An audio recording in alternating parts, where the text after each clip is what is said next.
I feel so bad for my hair stylist. I guess her name's Emily. She's Emily Lamb. She's wonderful. I felt so safe going to get a haircut with her because she is alone in her own studio, wore a mask, everything's in the blue sanitization tubs, didn't see another soul while I was there.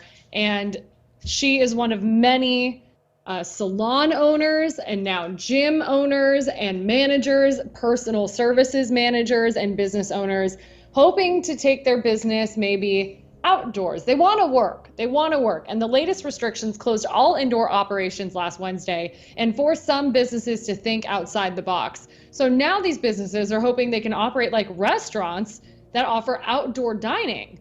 The mayor of San Diego has already sent a letter to Governor Gavin Newsom requesting to allow beauty services like hair salons to temporarily continue their business outside. Something I imagine a lot easier for guys. It's like, Robert, if you want to get lined up and have like, you know, a nice fresh cut, probably easier for a guy than the girl getting the highlights done outside. Yeah, or imagine the wind blowing as you're trying Just to like, they're trying to cut your hair and just flying in the breeze. Like, oh God.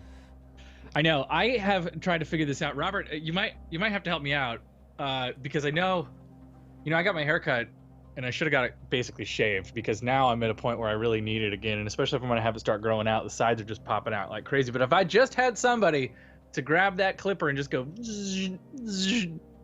I'll use cannolis okay. on you. Oh, wow. Nice. I have the clippers. I just need a person to do it. Then it's not as fun. What do you mean? Wait, why? It's funny you're thinking of Cannoli? the little one with Cannoli's the dog. clippers. Yeah, that's true. Yeah. That's very funny. Yeah.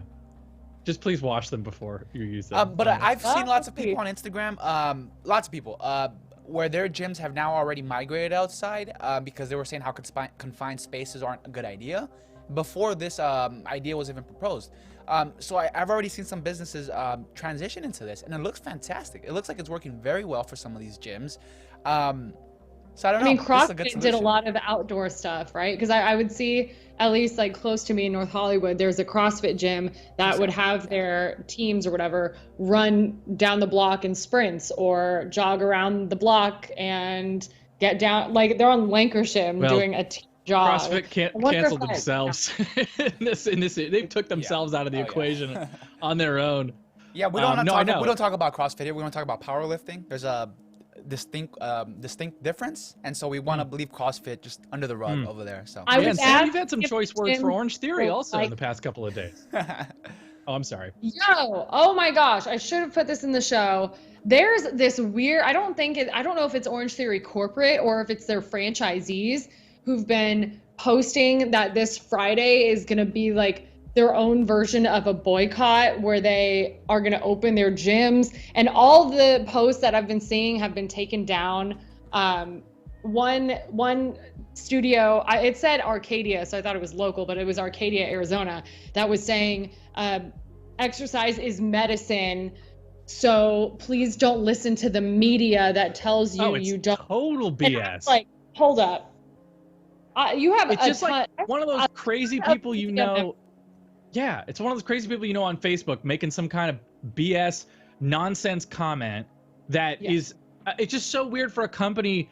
Like, why do you what are you trying to say? And then it looks even worse because if you're like, no, we need to stay open so that you can continue to pay us to have our gyms operational, and then people go to these gyms and they sweat and they get sick because they're all using the same equipment in the same room.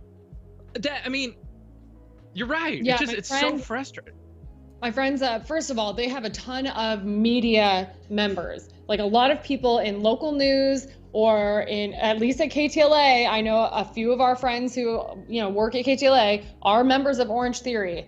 And the thing with Orange Theory is it's a quick, effective workout. And for a lot of people who work the overnight shift, they have middle of the day classes where a lot of the gyms don't have classes in the middle of the day. So this was attracting a lot of people with weird schedules and want to get a good workout in. And now I feel like they slapped us in the face with this, don't believe the media. They had a little thing that was like, this is Coach Bob. Coach Bob doesn't listen to the news. Coach Bob reads his own studies. Be like Coach Bob and come to the gym. I was like, hold up. Am I in idiocracy right now? What is happening? Yeah, maybe worse.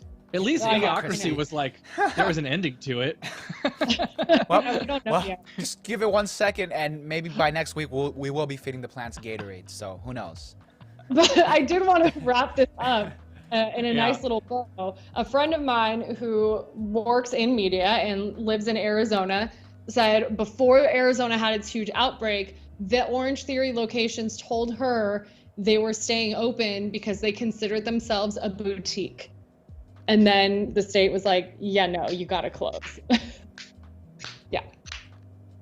So they stayed open after gyms were told to close because they considered themselves a boutique. That was one It's just location. such- Again, it's I like don't know if this is corporate or individual franchisees trying to make a statement, but it's just not a good look.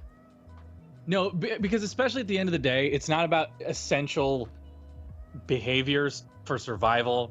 It's selfish, and I understand that there's people who work at the gym, but I also don't think that they have a lot of say whether or not they're Yes, going to I work agree. and getting sick or around other people Right. who are sick. So